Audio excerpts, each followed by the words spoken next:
charge, and we're going to welcome LewyMorrison to the stage. Hannah, are you ready? Then 1, 2, 3. Hannah, start clapping. Everybody start clapping. Welcome LewyMorrison. Yes. How's everyone doing? Make some noise if you're having a good time tonight. Make some noise. Yes. Any Liverpool fans in? Yeah, you're probably pissed out your heads, aren't you? Fair enough. So, thank you for the warm welcome. Not only is it my first time at the Comedy Asylum, it's actually my first time ever coming to Birkenhead, which has been an absolute treat so far, to be fair. I think the guy at the bar thought I was an Uber driver. But thank you for the warm welcome. I am LewyMorrison. I am not Howard from the Halifax advert. Let's just get that cleared up. I'm not Ramesh Ranganathan's little brother. Just want to get that cleared up as well. Now, I don't mind the comparisons. I'm often told you look like him, you look like him. I don't mind it. You know, I'm very self-aware. I am very aware that this is what it would look like if Deirdre Barlow had a child with Dev on Coronation Street. You know what I mean? And you know what? I'm okay with that. Yeah, and so should you be. Okay. I'm happy to add a bit of cultural diversity to the Comedy Asylum tonight, you know, and I'll tell you a bit about myself and to take you on a bit of a journey of my life. So, I'm actually from Manchester. I don't want any beef. I don't want kicking off any. I don't want any chews going off here. Yeah, I'll keep it clean. I'm from a place called Salford. It's a rough area, to be fair. It's a rough area. You've got to be thick-skinned to live in Salford. I always struggled to settle down with a girl from Salford. That was mainly because I got to my late 20s and I realised that the only girls that were left were the ones who've got 3 kids and work part-time in Greggs. Now, don't get me wrong, I've got kids. I'm not going to judge a girl for having kids. I will judge a girl based on what she's named her kids, right? Because near me, and it's probably the same round here, the baby names are getting out of hand and no one's fucking talking about it, right? There is a double-barrel baby name epidemic that's sweeping across the nation and no one's fucking talking about it. It started off okay. It started off as a little Lucy May, yeah? Little Tommy Lee, don't mind it, but it is going too far. I refuse to settle down with a girl if she's got a son called Buzz Lightyear. Do you know what I mean? I'm just not gonna, daughter called Chandelier, I'm just not gonna fucking do it, do you know what I mean? I come from a big Irish family. I know you're probably thinking, do you? Yeah, I do. I come from a big Irish family in Salford. Have we got anyone from an Irish background in? Hey. Yeah, I know there's a lot of Irish people in this neck of the woods. So, like I said, I come from a big Irish family. My Irish nana had a big impact on me growing up. She was a really inspirational woman. She was very straight talking. She's hard as nails, 8 kids, called a spade a spade. She was also a bit fucking mental. So she used to do things like, and she didn't mean it, you know, she meant well, but she used to say really hurtful and inappropriate things, but she meant it in her own kind of unique and loving way. Like, I'll give you an example. She would do things like, she would give me a birthday card with some money in it, but then inside the card the message would say, "Happy 8th birthday, don't spend it all at once, you specky black bastard." Right, cheers now, I'll put that on the fucking mantelpiece, shall I? You know. But she did, she meant well. I'll tell you a bit more about me. I've actually been trying to make people laugh since I was in primary school. That's mainly because I was really fucking ugly when I was in primary school.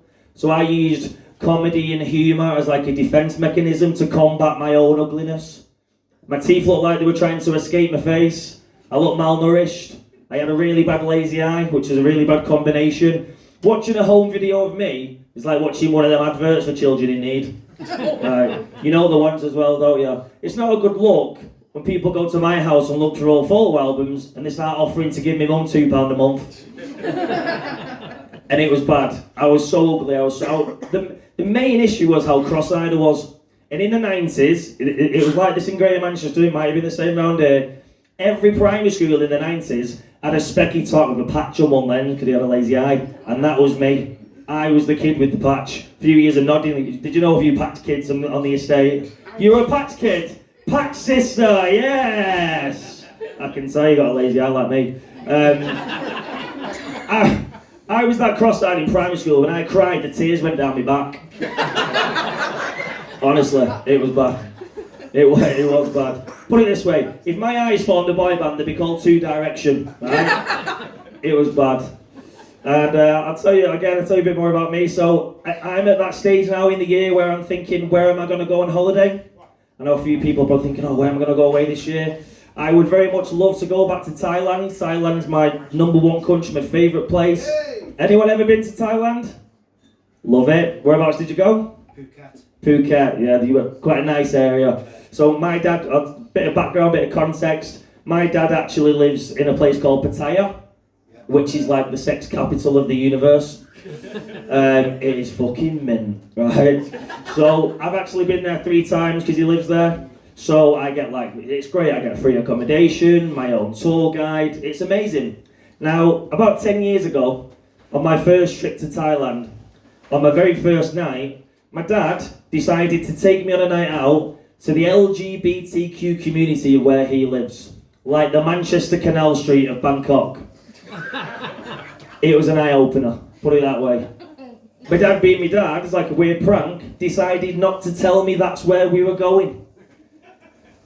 So I've arrived at this strip of bars, to a 6'2" ladyboy in high heels and a thong going, "Hello, sexy chocolate man. Free blowjob for you, sexy chocolate boy." I looked at my dad was like that. "We're having it tonight." Having what? Now don't get me wrong, them ladyboys are fit as fuck. They are stunning. The ladyboys are that fit, they'll have a straight man questioning his own sexual preference. You'll catch me looking at a ladyboy like that. I'd fucking shag him, mate.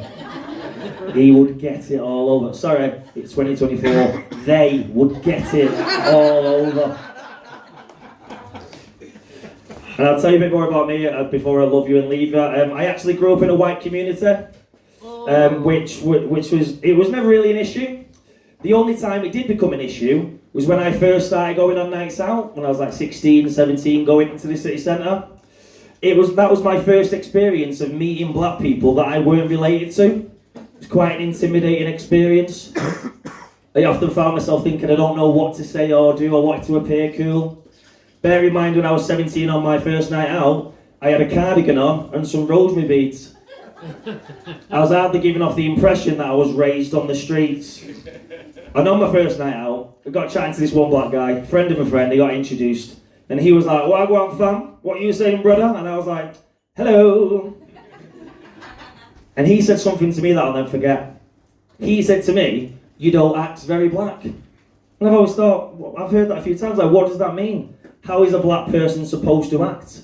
We are all products of our environment. I'm products of my environment. And as I was chatting to him, and he was saying this, he started getting quite aggressive, and he was taking the fucking piss. He was like, "Ras, man, you need to act more black like me, you know, fam, you need to act more black like me." So I stabbed him. Now, you lot, I'm LewyMorrison, thank you for listening, hope you have a great night, thank you.